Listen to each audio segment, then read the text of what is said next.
بعض مذہبی رہنماؤں نے غلو کیا اور تمام خواہشات سے کنارہ کشی کو دین کا نام دیا۔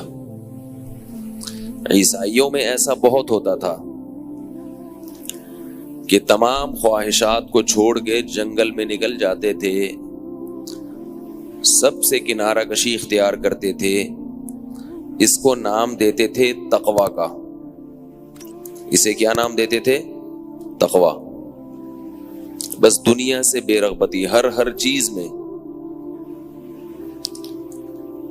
اسلام میں تقوی کا یہ مفہوم نہیں ہے، اسلام میں تقوی کا یہ مطلب نہیں ہے۔ تقویٰ کا مطلب ہے ان چیزوں سے بچنا جن چیزوں سے بچنے کا اللہ نے حکم دیا ہے۔ بات آ رہی ہے سمجھ میں؟ ہر چیز سے بچنا ضروری نہیں، بلکہ عجیب بات یہ ہے کہ بعض خواہشات ایسی ہیں کہ ان کی تکمیل کر لینا عبادت ہے۔ ان خواہشات سے اپنے آپ کو دور رکھنا یہ تقوی کے منافی ہے۔ ہر خواہش سے اجتناب کرنا یہ تقوی نہیں ہے۔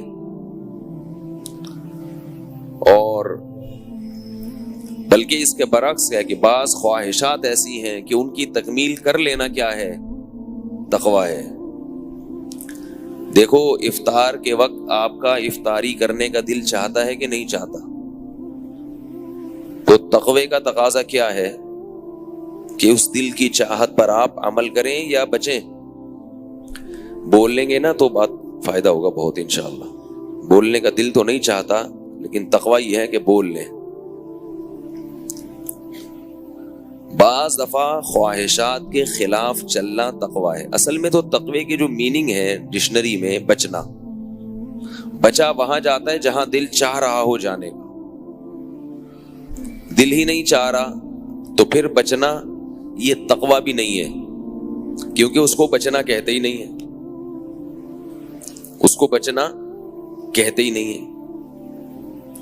آپ کا دل ہی نہیں چاہ رہا ہے چوری کرنے کا، کیونکہ وہاں پولیس بیٹھی ہوئی ہے۔ آپ کو پتا ہے کہ اگر میں نے یہاں جیب کاٹنے کی کوشش کی ایس ایچ او صاحب کی جیب سے تو میری خیر نہیں ہے۔ وہاں آپ کا دل ہی نہیں چاہ رہا چوری کرنے کا، تو یہاں چوری سے بچنا تقوی نہیں کہلائے گا، کیونکہ یہ بچنا ہی نہیں ہے نا۔ اندھا نابینا وہ بد نظری کر ہی نہیں سکتا، اب وہ کہے کہ مجھ میں تقوی بہت ہے کیونکہ میں بد نظری نہیں کرتا، بد نظری سے بچتا ہوں۔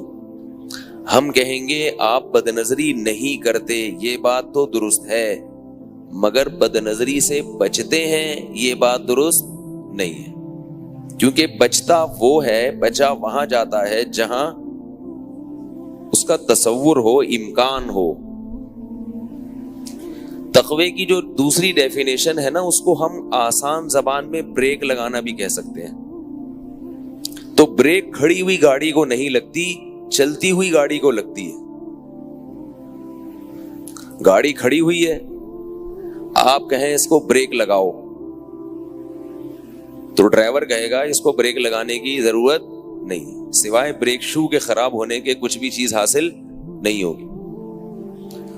ایکسلریٹر پہ پاؤں ہو اور گاڑی چل رہی ہو، جب ایکسلریٹر پہ پاؤں ہوتا ہے، گاڑی ایک سمت میں جا رہی ہوتی ہے، اس کا دل چاہ رہا ہوتا ہے گاڑی کا کہ میں ادھر کو جاؤں، آپ بریک لگا کے گاڑی کی خواہشات کو ذبح کر دیتے ہیں۔ صحیح ہے نا؟ تبھی تو وہ بریک شو جو ہیں وہ ٹائر سے آگے لگتے ہیں اور رگڑ کھا کے اس کو روکتے ہیں۔ تو تقوی کا مطلب خوب اچھی طرح سمجھیں۔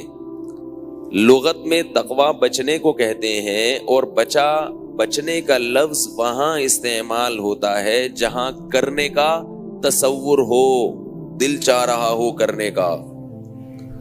ہمارے نفس کا جو ایکسلریٹر ہے، ہمارا اس پہ پاؤں ہو اور نفس کی گاڑی اس طرف بھاگ رہی ہو، پھر آپ کیا کریں, اپنا دوسرا پاؤں بریک پہ لگا دیں.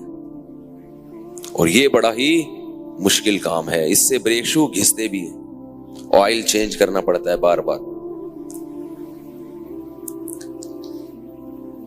لیکن عجیب بات ہے کہ بعض دفعہ خواہشات کے پورا کرنے کو بھی شریعت کیا کہہ دیتی ہے, تقوی. حالانکہ تقوی کی لغوی ڈیفینیشن کے یہ خلاف ہے. مثال کے طور پر افطاری کے وقت آپ کا دل چاہ رہا ہے کھانا کھانے کا, پکوڑے کھانے کا, سموسے کھانے کا, دل چاہتا ہے کہ نہیں چاہتا؟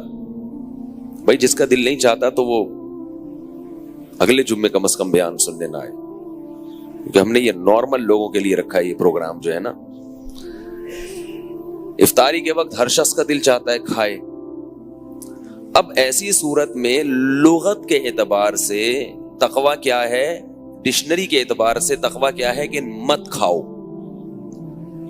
لیکن شریعت کیا کہتی ہے کہ کھا لو. تو پتہ یہ چلا کہ لغت میں جو تقوی کی ڈیفینیشن ہے اور شریعت میں جو تقوی کی ڈیفینیشن ہے اس میں تھوڑا سا فرق ہے.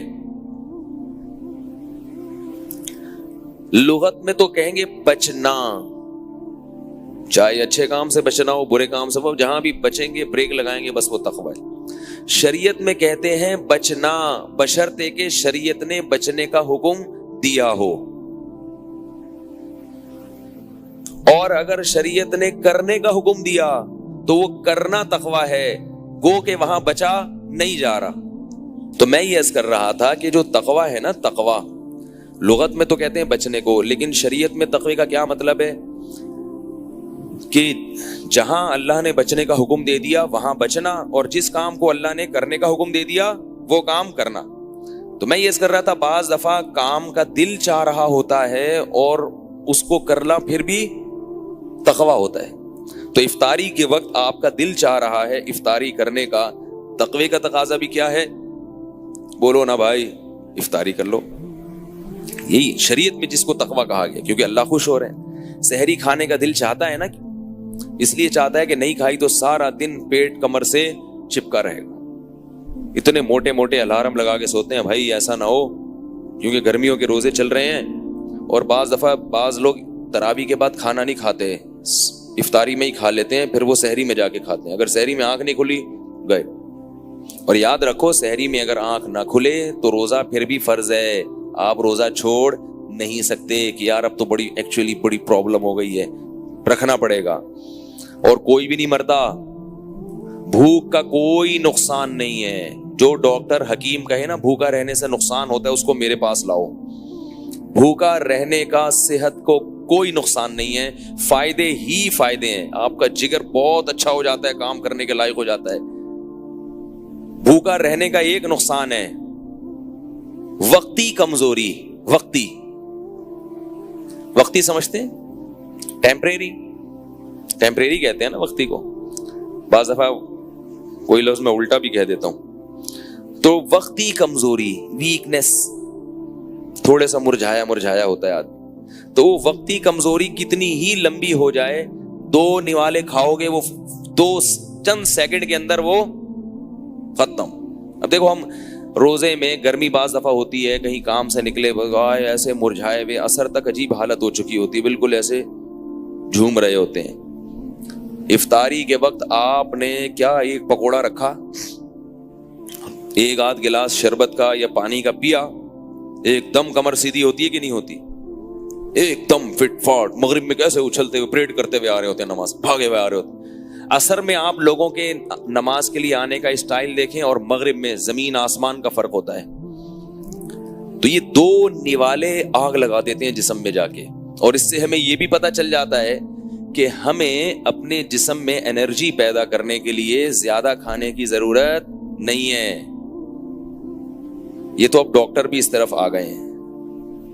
بعض ڈاکٹر پہلے کہتے تھے بس ہر وقت کھاتے رہو, تھوڑا تھوڑا کچھ نہ کچھ کھاتے رہو. اب ان کی بھی یہ رپورٹ ہے کہ ہمیں اتنی کیلوریز کی ضرورت نہیں ہوتی جتنی ہم کھا رہے ہیں.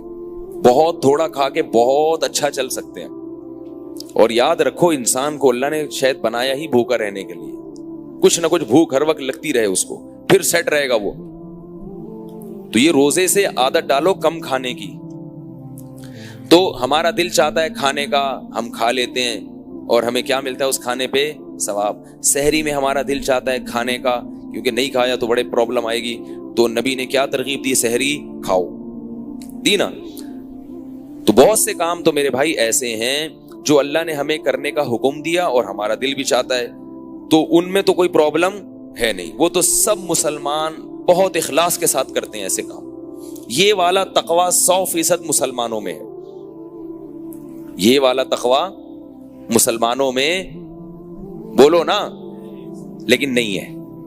حقیقت یہ ہے کہ بعض کام ہمارا کرنے کا بہت دل چاہتا ہے, شریعت نے ثواب بھی بتایا, مگر ہم اس کو کرنا تقوی کے خلاف سمجھتے ہیں. وہی بات آئے گی, چھوڑو رہنے دو. 4 شادیوں کا ہر مسلمان کا دل چاہتا ہے, لیکن کوئی کر لینا تو اسے کیا کہا جاتا ہے؟ عیاش, عیش پرست. اور اگر کوئی خوبصورت لڑکی سے کر لے پھر تو چھوڑتے نہیں اس کو. لوگ بولتے بیوہ سے کرتے نا کسی, یا کسی 60 سالہ بڈھی خاتون سے کرتے تو ثواب تھا. او بھائی صرف ثواب ہی نہیں چاہیے اس کو, سمجھ